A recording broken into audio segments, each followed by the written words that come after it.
Hello, it's Reviews Day Tuesday. Today it's the Quiet as Mouse Book Club and I am reviewing Bonfire by Krysten Ritter. Bonfire was out last week and it's the first book by Ritter, who is at the moment perhaps best known for playing Jessica Jones in the Marvel Netflix series. It's a crime thriller and I haven't read many crime thrillers, but I really like Krysten Ritter as an actress and I had read some good reviews of this book, which very much intrigued me, so I wanted to read it as soon as possible. The story is centred on Abby Williams, who narrates the book. She's an environmental lawyer and she reluctantly returned to her hometown of Barons in Indiana after a decade away in Chicago to investigate a company called Optimal Plastics. They are a large corporation and they are seemingly involved in everything in the town, and they may be contaminating the water supply, which is what the investigation is about. The book is set entirely in Barons and is concerned with Abby and her team's investigation into Optimal, and a mystery involving her childhood friend and bully, Casey Mitchell, which Abby thinks might be relevant to the case. I thought this was a really strong book, a very strong debut. It was extremely well plotted. I thought there were an awful lot of strands which weave in and out of each other, and I think that's deftly handled. And it's an exciting, easy read as well. I read it over 2 days. The chapters are very short and it has a lot of pace, and I really enjoyed how it was written in the present tense because I don't come across that many books that are written in the present tense, and it really added to the pace and the excitement and it added jeopardy. So yeah, overall I was impressed with the construction of the plot. I would say that the ending felt a little rushed. The very ending felt a little rushed. You know, we're building up to something, but then when the something happens,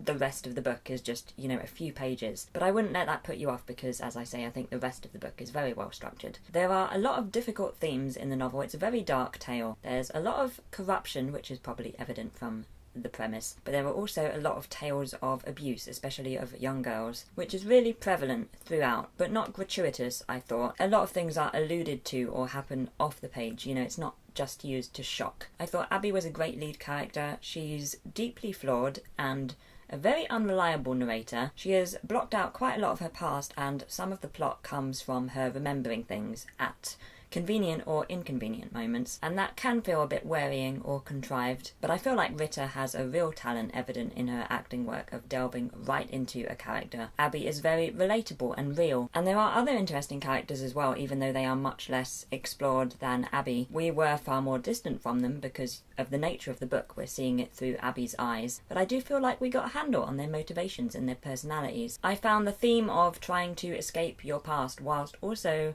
trying to understand certain aspects of it to be an interesting one. I think we all have elements of our pasts that we run away from or try to forget, which will make Abby's story relevant or relatable to a lot of people, and I really enjoyed the first part of the book when Abby was becoming reluctantly reacquainted with the town and the people in it. Although having said this, I feel like the second half of the book was overall my favourite, mainly because more headway was being made with the case. The first half of the book is a whole lot of questions, but you know, in the second half of the book we started to get more answers, or possible answers, or things that might possibly lead to answers in the future, which I found more rewarding, I guess. I liked Ritter's writing style a lot. It's very descriptive. We learn a lot in a sentence or two about Abby's emotions, or a character's mannerisms, or what a place looks like, or what the weather is doing, and I thought it was an enjoyable style to read as well. It's quite rhythmic, it has a nice cadence. So I'd recommend this book. I thought it was a very good debut. I was impressed. I would say that it's perhaps not a book to read when you're feeling particularly fragile, because the subject matter is challenging and sometimes shocking, but I also feel like it's a very timely read. It has a lot to say about power in relationships and